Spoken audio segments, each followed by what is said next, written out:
Hello my friends and welcome back. Thank you very much for being with me again today.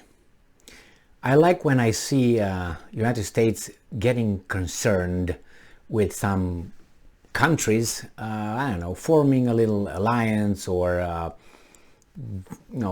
cooperating in some military operations or some war games or economic cooperation, something like that.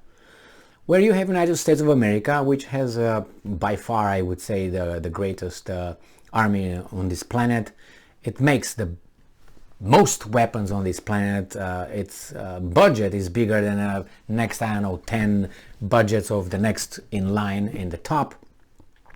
So it has 150 some bases, military bases around the world. It has weasels that it keeps, in check. It has alliances, NATO and this and that. It has United Nations that does really whatever, almost whatever they want.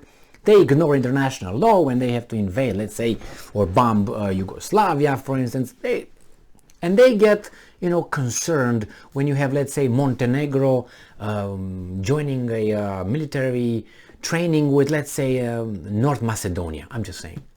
Two countries of 3 people, 5 cows and 15 chicken. All right? I'm concerned. All right, so you know what I'm talking about here. I'm talking about Russia and India. And if you did not know, now you know. You say, Russia and India is not the same as Montenegro and North Macedonia, right? It's true, but you got Great Britain, you got Israel, you got France, you got Italy. Well, you got you got Japan, you got Australia, you got all the industrial countries, the G7. So you talk about Russia with an economy as big as you like to call it, as big as California's or Italy's, right? So why are you concerned? Now you got India. India has what? 1.5 billion people or something, and got nuclear weapons. Okay, you got Pakistan right there. So let's see how concerned they are and why. This article comes from Reuters, September 1st, 2022. Indian troops join Russian military exercise despite US concerns. All right. Soldiers from the Indian army, like 3 of them, have landed in Russia for a week-long military exercise. India's defense ministry said on Thursday, days after the United States it had concerns about any country exercising with Russia now. Why? Because you are their enemy? Why would you consider yourself your enemy? Or do you think they're going to do something? Going to invade, let's say, Japan? The Indian government said that its forces have regularly participated in multilateral exercises in Russia, along with a number of other countries. Russia is the biggest supplier of military hardware to India. An Indian army contingent arrived at the exercise location and over the next 7 days will undertake joint maneuvers to include joint field training exercises, combat discussions and firepower exercises, the Indian Defense Ministry said in a statement.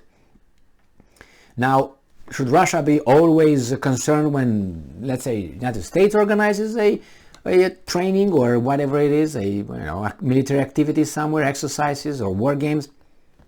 No. And if you are, then what? You're going to put pressure on the countries that attend United States little game over there? If you can, right? But the United States, which has Moscow announced in late July that it would hold the Vostok East exercise in the east of the country, despite waging a 6-month-long war in Ukraine, where it has suffered blah blah blah blah personal equipment. China, Belarus, Mongolia and Tajikistan are the other participants. I think they missed a few, and I can tell you who that is. It was Nicaragua. And I think Iran too, but they, I'm not sure about Iran, but I know Nicaragua said they will be. The United States, which has deepened its military partnership with India in recent years, has indicated its discomfort with Indian troops joining the exercise in Russia. This is like a supplier of something requires you not to do business with anybody else but with me.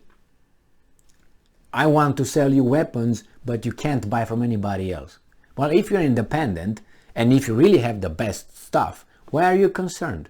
If you have the best stuff, let them do it with the Russians, with their garbage, whatever military infrastructure they got, or whatever they got, the arms, because we got the best. So eventually, our allies will get the best, and you got the crap from Russia. So obviously, in a confrontation, we and our allies will beat you.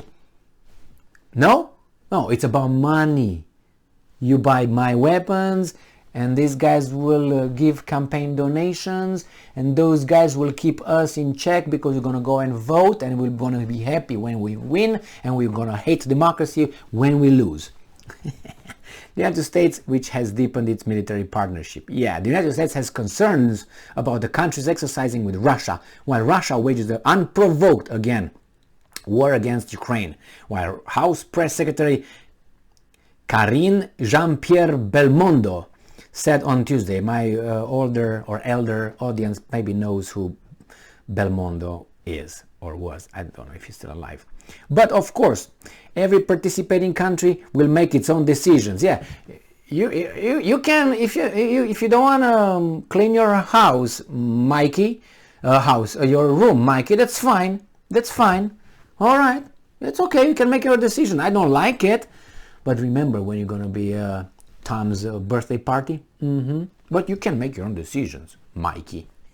Yeah, the previous Vostok drillers in 2018 took place on a massive scale with nearly 300,000 troops reported to be involved, including for the first time from the Chinese army.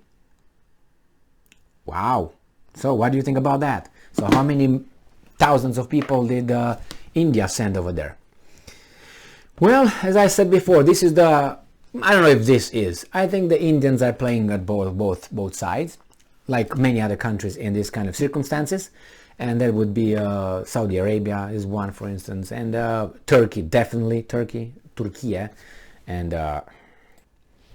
in a world that supposedly has independent countries and sovereign countries, they should be allowed to do business with whomever they want, unless you're constrained by certain organizations that you're part of. Like, for instance, if you're in the European Union, obviously your sovereignty and your, decisions, foreign affairs decisions that policies that will try to implement would be, channeled towards Brussels, and they will make it for you, or they will say, no, you can't do this because that runs against our decision, and we are the boss and you are not the boss.